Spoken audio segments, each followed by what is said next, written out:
नमस्कार दोस्तों, स्वागत है आपका उदय इंग्लिश क्लासेस में। उम्मीद है कि आप बहुत बढ़िया होंगे और आपकी पढ़ाई बहुत बढ़िया चल रही होगी।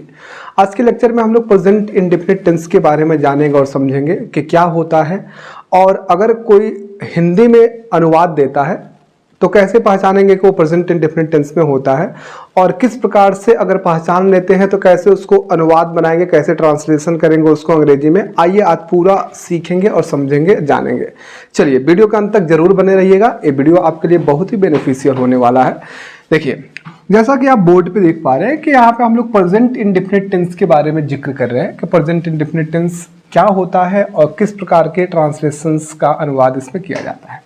देखिए, प्रेजेंट इंडेफिनिट टेंस जो होता है इसमें क्या करते हैं हम लोग वर्तमान समय में, इसमें दो चीजों के बारे में जिक्र करते हैं, एक हैबिट के बारे में, दूसरा नेचर के बारे में।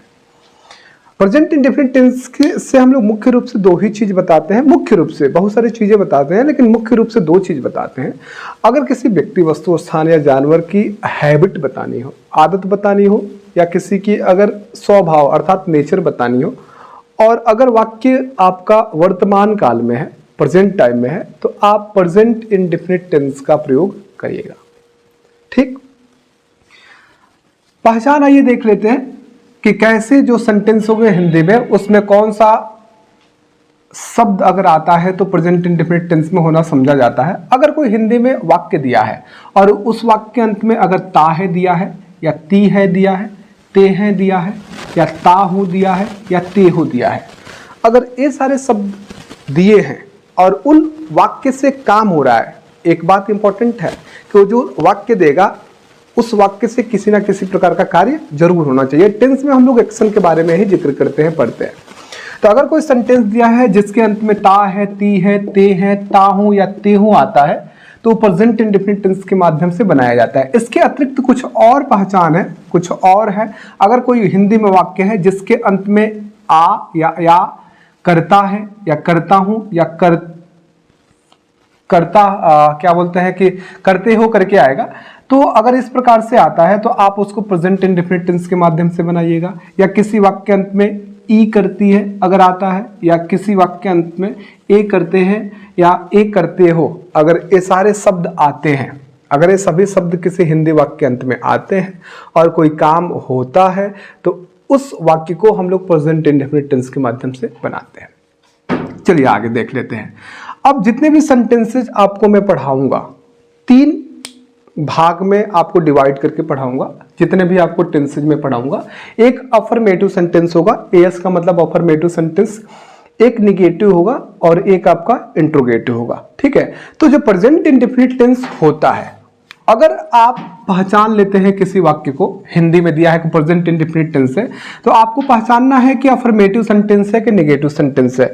सीधी सीधी बात है, अगर कोई सेंटेंस सीधा सीधा है जिसमें ना तो नहीं का प्रयोग किया गया है, ना तो प्रश्न पूछा जा रहा है, वैसे सेंटेंसेस को हम लोग अफर्मेटिव सेंटेंस कहते हैं या पॉजिटिव सेंटेंस कहते हैं। अगर किसी सेंटेंस में नहीं दिया है तो नेगेटिव सेंटेंस होता है। अगर किसी सेंटेंस के माध्यम से प्रश्न पूछा जाता है तो इंट्रोगेटिव सेंटेंस होता है। ठीक है, तो प्रेजेंट इंडेफिनिट टेंस का जो अफर्मेटिव सेंटेंस होता है उसमें क्या होता है, आइए इससे पहले एक चीज और समझ लेते हैं, पर्सन के बारे में समझ लेते हैं। पर्सन जो होता है ना, पर्सन कुल 3 होते हैं, first person, second person, third person. ठीक है, फर्स्ट पर्सन सभी पर्सन का अपना सिंगुलर होता है, अपना प्लूरल होता है। फर्स्ट पर्सन सिंगुलर आई होता है, प्लूरल क्या होता है, वी होता है। सेकेंड पर्सन सिंगुलर और प्लूरल यू होता है। थर्ड पर्सन सिंगुलर होता है ही, सी, इट, या कोई एक नाम दे दे या कोई एक संख्या दे दे। और थर्ड पर्सन प्लूरल क्या होता है, दे होता है। एक से अधिक नाम हो गया जैसे राम और श्याम हो गया, और एक से अधिक संख्या जैसे द बॉयज हो गया।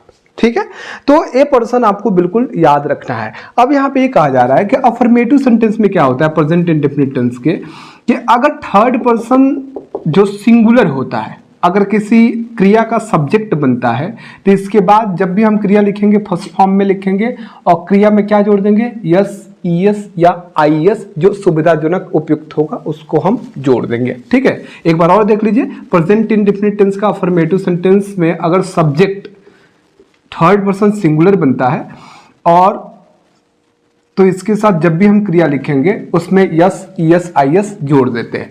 इसके अलावा जब थर्ड पर्सन सिंगुलर के अलावा जो भी आपके सब्जेक्ट बनेंगे, सेकेंड पर्सन बनेगा, सेकेंड पर्सन बने या फर्स्ट पर्सन बने या आपका थर्ड पर्सन क्या बोलते हैं, ये थर्ड पर्सन प्लूरल बने, अगर ये तीनों आपके सब्जेक्ट बनते हैं तो इसके बाद से हम लोग क्रिया का केवल फर्स्ट फॉर्म लिखेंगे, उसमें यस और यस नहीं जोड़ते हैं। ठीक है, आगे देखिए, आगे ये कहा जा रहा है कि जो निगेटिव सेंटेंस होगा ना, जो निगेटिव सेंटेंस या इंट्रोगेटिव सेंटेंस होगा, इसमें दो सहायक क्रियाओं का प्रयोग करेंगे, हेल्पिंग वर्ब का प्रयोग करेंगे। एक हेल्पिंग वर्ब डज होगा, दूसरा हेल्पिंग वर्ब डू होगा। डज को हम लोग सिंगुलर हेल्पिंग वर्ब बोलते हैं और डू को हम लोग प्लूरल हेल्पिंग वर्ब बोलते हैं। अब डज के साथ कौन से सब्जेक्ट का प्रयोग करते हैं, ही का करते हैं, सी का करते हैं, इट का करते हैं, किसी एक नाम के करते हैं, एक संख्या का प्रयोग हम लोग करते हैं। डू को प्लूरल हेल्पिंग वर्ब बोलते हैं। देखिए, आई के साथ डू का प्रयोग होता है, वी के साथ होता है, यू के साथ होता है, दे के साथ होता है, एक से अधिक नाम आ गया और एक से अधिक संख्या आ गया, उसके साथ डू का प्रयोग करते हैं। और ध्यान रहे, जब भी हम लोग हेल्पिंग वर्ब लगा देते हैं उसके बाद से हमेशा जो मेन वर्ब लिखते हैं फर्स्ट फॉर्म में लिखते हैं, इसके साथ यस, ईएस या आईएस हम लोग नहीं जोड़ते हैं। आप इसको नोट कर लीजिए, फिर हम लोग आगे की तरफ चलते हैं। आप नोट कर लीजिए इसको।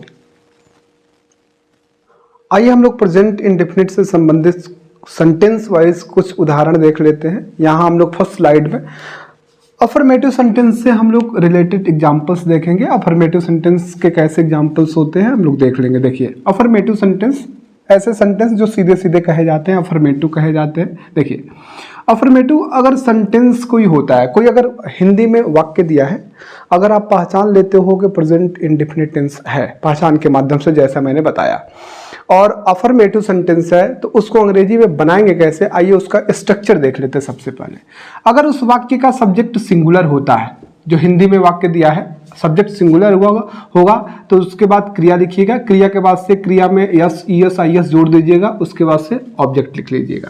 ठीक, अगर उस वाक्य का सब्जेक्ट प्लूरल सब्जेक्ट होता है ना, तो उसके बाद से क्रिया फर्स्ट फॉर्म में लिखिएगा, लेकिन यस, ईएस, आईएस नहीं जोड़िएगा, ये ध्यान रखना है, फिर ऑब्जेक्ट लिख देना है। ठीक है, समझ में आ रहा है ना कि सब्जेक्ट सिंगुलर हुआ तो क्रिया में यस और यस जोड़ेंगे, सब्जेक्ट प्लूरल हुआ तो क्रिया में यस और यस, आईएस नहीं जोड़ेंगे। चलिए, सबसे पहले आप कोई भी हिंदी वाक्य देखें तो आप पहचानना शुरू कीजिए। आप पहचान के लिए अंत में आते हैं, वह यहाँ आता है, ता है आ रहा है। दूसरा है, वह यहाँ आया करता है, या करता है आ गया। पहचान मिल रहा है प्रेजेंट इंडेफिनिट टेंस से। ठीक है, मैं रोज काम करता हूँ, ता हूँ आ रहा है। ठीक है, मैं रोज काम किया करता हूँ, या करता हूँ आ रहा है। ठीक है, नेक्स्ट है कि रोहन क्रिकेट खेलता है, ता है, या रोहन क्रिकेट खेला करता है, आ करता है आ रहा है। इसमें ला में आ का मात्रा है, या आ करता है आ रहा है। अगर ऐसे शब्द किसी भी वाक्य में देता है तो वो जो वाक्य होते हैं प्रेजेंट इंडेफिनिट टेंस के अंतर्गत बनाए जाते हैं। तो चलिए, दोनों बात एक ही है, ये दोनों सेंटेंस सेम है कि वह यहाँ आता है या आया करता है, दोनों बात एक ही है। ठीक है, चलिए, तो इसको कैसे बनाएंगे। सबसे पहले हम लोग सब्जेक्ट लिखेंगे, तो सब्जेक्ट यहाँ वहां का ही हो जाएगा। और ध्यान रखिए, ही आपका सिंगुलर सब्जेक्ट है, इसका मतलब जो क्रिया आएगा यस और यस, आईएस जुड़ेगा। तो क्रिया इसमें कौन है, आना। आना का क्या होता है, कम होता है, और इसमें एस जोड़ देते हैं, ही कम्स। और बाकी क्या बचा है, यहाँ का आपका हियर हो जाएगा, he comes here.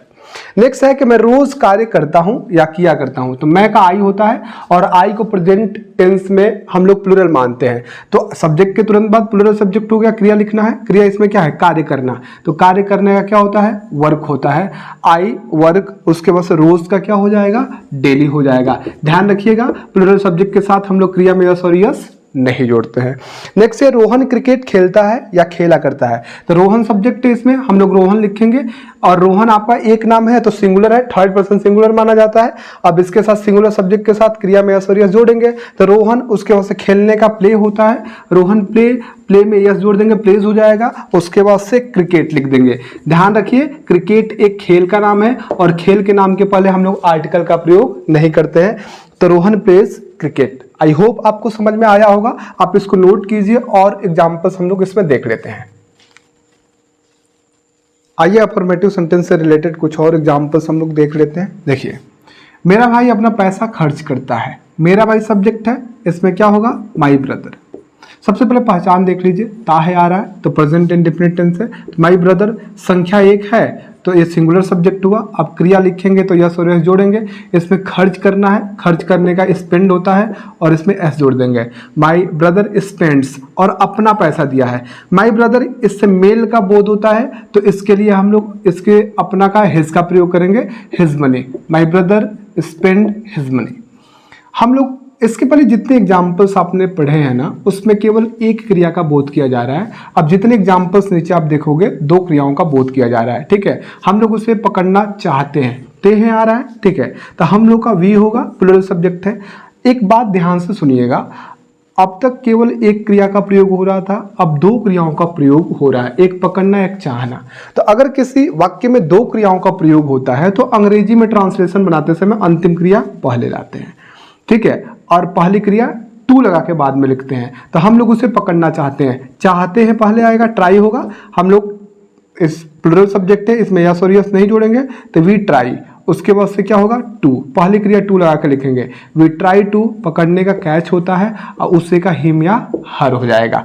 We try to catch her. Next है कि तुम यहाँ खाने के लिए आते हो, तुम का क्या होगा, यू। अंतिम क्रिया पहले, एक देखिए खाना है, एक आना है, ठीक है। ते हो यहाँ आ रहा है, पहचान भी मिल रहा है, तो आना पहले लिखेंगे, यू कम। कहाँ आते हो भैया, यहाँ आते हैं, यू कम हियर। क्या करने के लिए आते हो, खाने के लिए, तो पहली क्रिया टू लगा के लिखेंगे, to eat, you come here to eat. Next है कि वह अंग्रेजी सीखने की कोशिश करता है। एक सीखना, एक कोशिश करना। यहाँ देखिए ता है आ रहा है, प्रेजेंट इंडेफिनिट टेंस का बोध हो रहा है। वह अंग्रेजी सीखने की कोशिश करता है, तो क्या हो जाएगा, ही। अब अंतिम क्रिया पहले लिखेंगे तो कोशिश करने क्या होता है, ट्राई होता है, ठीक है। अब देखो ये थर्ड पर्सन सिंगुलर है, सिंगुलर सब्जेक्ट है, तो इसको हम लोग इसमें आईएस जोड़ते हैं वाई हटा के, तो क्या हो जाएगा, ही ट्राइज। उसके बाद से ही ट्राइज, फिर आप पहली क्रिया टू लगा के लिखेंगे, ही ट्राइज टू लर्न। क्या सीखने की कोशिश करते हैं भैया, English. He tries to learn English. English आपका प्रॉपर नाउन है, कैपिटल लेटर से लिखेंगे, he tries to learn English. देख रहे हैं कितना आसान है। तो इस प्रकार से हम लोग प्रेजेंट इंडेफिनिट टेंस के अफर्मेटिव सेंटेंस में उदाहरण देखे हैं। सबको आप वीडियो पॉज करके नोट कर सकते हैं, ठीक है। तो मैं ऑक्सफोर्ड की जो किताब आती है करंट ट्रांसलेशन की, आप उससे आप प्रैक्टिस कर सकते हो। सारी चीजें उसमें बहुत व्यवस्थित ढंग से दिया हुआ है। जितनी सारी चीजें मैं पढ़ा रहा हूँ, आप एक एक सेगमेंट करके, जैसे मैं प्रेजेंट इंडेफिनिट टेंस पढ़ाया था, आप प्रेजेंट इंडेफिनिट टेंस के अफर्मेटिव सेंटेंस पे दो एग्जांपल्स एक्सरसाइज दिए हुए हैं, आप वहां से सॉल्व कर सकते हो। जो चीज़ें आपको नहीं आएंगी, इसी वीडियो के लिंक में मैं टेलीग्राम का चैनल, टेलीग्राम ग्रुप का लिंक मैं शेयर कर दे रहा हूं, आप ज्वाइन कर लीजिएगा और उसमें सारी चीज़ें आप पूछ सकते हैं। बाकी के दो सेंटेंसेज हम लोग नेक्स्ट वीडियो में पढ़ेंगे। अफर्मेटिव यहाँ पढ़ लिए, नेगेटिव और इंट्रोगेटिव नेक्स्ट वीडियो में पढ़ेंगे। तो आई होप आपको बहुत मजा आया होगा। आज के लिए इतना ही। Thank you, bye bye.